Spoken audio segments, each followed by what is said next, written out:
రాష్ట్ర ప్రభుత్వ వైఖరిని నిరసిస్తూ తిరుపతిలో వైఎస్సార్ కాంగ్రెస్ పార్టీ ఎమ్మెల్యే భూమన కరుణాకర్ రెడ్డి వినూత్న నిరసనకు శ్రీకారం చుట్టారు.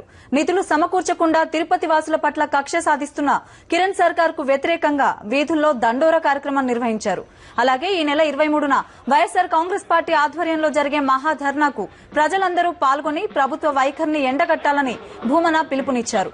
తాను ఎమ్మెల్యేగా ఎన్నికై ఏడాది అయినా ఇప్పటి వరకు ప్రభుత్వం తిరుపతి అభివృద్ధికి ఒక్క రూపాయి నిధులు కూడా సమర్పించలేదని కరుణాకర్ రెడ్డి విమర్శించారు.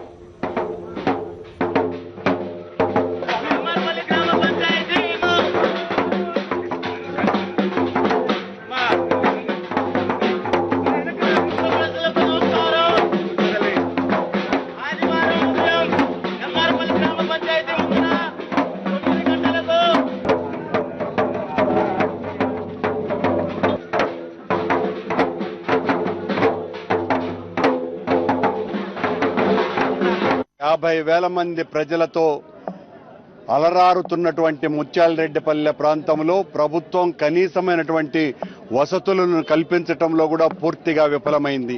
ఇక్కడ తాగునీరు 20 రోజులకు 2 నెలలకు ఒక్కసారి కూడా వచ్చినా ఆశ్చర్యపడవలసినటువంటి అవసరం లేనట్టుగా ఆ 20 రోజులకు కొన్ని ప్రాంతాలలో 2 నెలలకు కేవలం గంట పాటు కొన్ని పదుల లీటర్లు నీళ్లు ఇచ్చి ఇవే మీరు ఈ నెల పొడవునా తాగాల అని చెప్తున్నారు. డ్రైనేజీ వ్యవస్థ పూర్తిగా అస్తవ్యస్తమైన పట్టించుకునేటువంటి నాదుడు లేడు.